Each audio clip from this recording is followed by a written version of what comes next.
Là, c'est le moment où tout le monde se met à table, tout le monde s'est bien habillé. C'est le repas de Noël, hein, tout le monde est bien installé. Mais le repas de Noël, le menu de Noël au Québec, comme on le connaît, là, ça date pas d'hier. On remonte à l'hiver 1671-1672 et le père Lejeune parle déjà, c'est un missionnaire jésuite, parle déjà du sujet.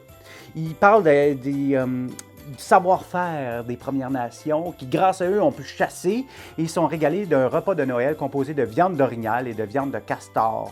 On est loin des Atokas. Mais justement, la dinde, puis la gelée de canneberge, comme on connaît, là, les Atokas, puis tout ça, là, ça, c'est une tradition américaine, ça. D'ailleurs, 70% de nos repas de Noël viennent des États-Unis. Le reste, ça vient de la France. La France, les Québécois ont hérité surtout les tourtières, les pâtés à viande, les beignes, ce qu'on appelait les croquignoles à l'époque, puis de la tarte au sucre. Ouais, c'est une recette qui nous vient de la Picardie, une région au nord. C'est sûr que le menu québécois a évolué hein, d'année en année comme ça, puis c'est stabilisé à peu près dans les alentours des années 60. Hein. Jusqu'à la fin des années 60, on soupait un petit peu, on allait à la messe de Noël, puis en revenant, on mangeait peut-être une petite collation, des beignes, des choses en viande, puis on allait se coucher, c'était tout.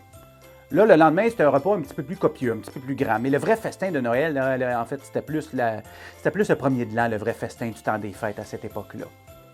Puis même si le menu a évolué avec le temps, ben mon père se retrouve encore pendant de nombreuses années, avec sur nos tables des tourtières, des cipailles, des betteraves marinées, des ragoûts de pâte de cochon et de boulettes, des patates pilées, du sucre à la crème, la dinde farcie, puis bien sûr, des bûches de Noël.